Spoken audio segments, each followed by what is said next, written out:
We assume ancient people were either working, praying, or dying. That's basically the mental image most of us carry. Fields, temples, tombs, no time for anything else. But here's what nobody tells you. The ancient Egyptians had more organized leisure time than most people alive today in the developed world. Let that sit for a second. They worked an 8-hour day. That's documented. Work journals, actual papyrus records called the Turnstrike Papyrus, show workers tracking hours, complaining about not getting paid, going on strike.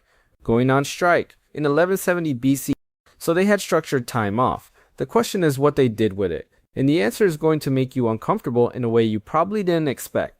The most popular leisure activity in ancient Egypt was not prayer. It wasn't art. It wasn't war games or physical training. It was board games, specifically a game called Senet, and this is where it starts to get interesting.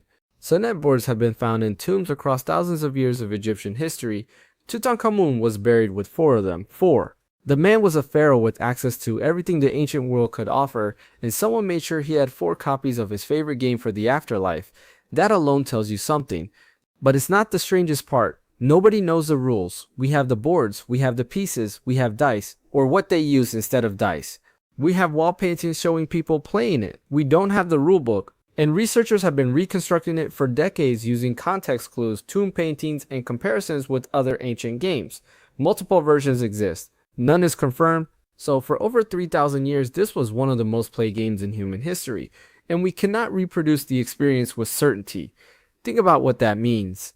Every time a historian says Egyptians played Senet, they're describing something they can only partially understand.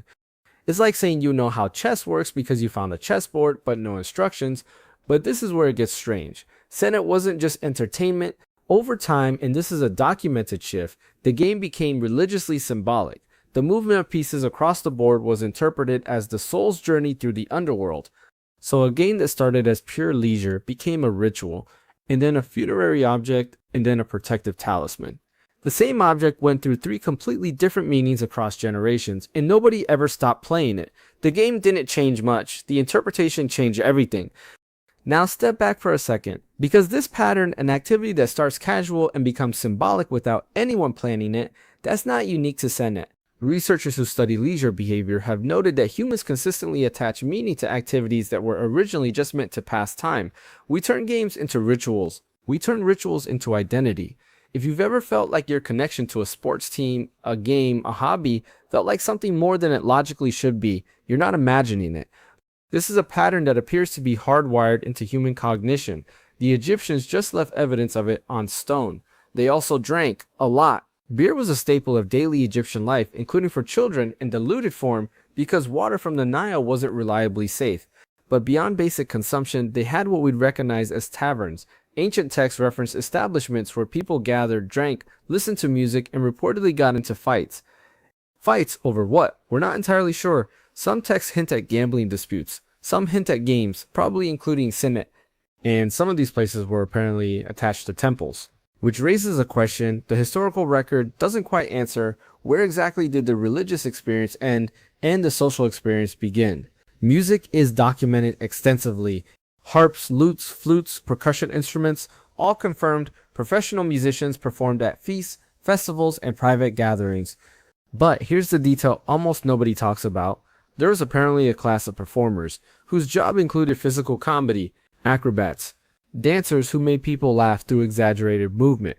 Dwarfs were considered entertainers with a specific cultural status, not mocked but elevated, associated with the god Bes. So they had something that functioned like comedy, scheduled, professionalized, with social hierarchy built around it. The comedian as a profession is not a modern invention. That's a hard thing to absorb. And then there's storytelling. The Westcar Papyrus, dated to around 1600 BCE but describing events supposedly even older, contains stories told to a pharaoh for entertainment. Magicians, miracles, plot twists. It's structured like entertainment, not scripture. The goal appears to be keeping the pharaoh engaged. There's a moment in the text where a character performs something impossible just to hold the audience's attention. Does that feel familiar? What if the psychology of boredom relief is not cultural at all? What if the things that kept a 3,000-year-old Egyptian occupied after work are the same things that keep you occupied after work, just wearing different forms? A game with rules you compete over, a place where strangers gather around something intoxicating, a performer whose job is to make you forget what time it is. A story designed to make you want to know what happens next. The form changes, the function doesn't. Some researchers in cognitive anthropology argue that this consistency across cultures and millennia isn't coincidence. It points to something structural, that the human brain, regardless of era or context, tends to organize leisure in similar categories: competition, intoxication, spectacle, narrative.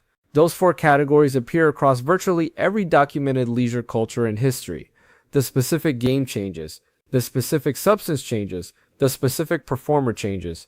The categories stay. If that hypothesis is correct, then the history of entertainment isn't a story of progress. It's a story of the same four things wearing increasingly expensive costumes. But not everyone agrees.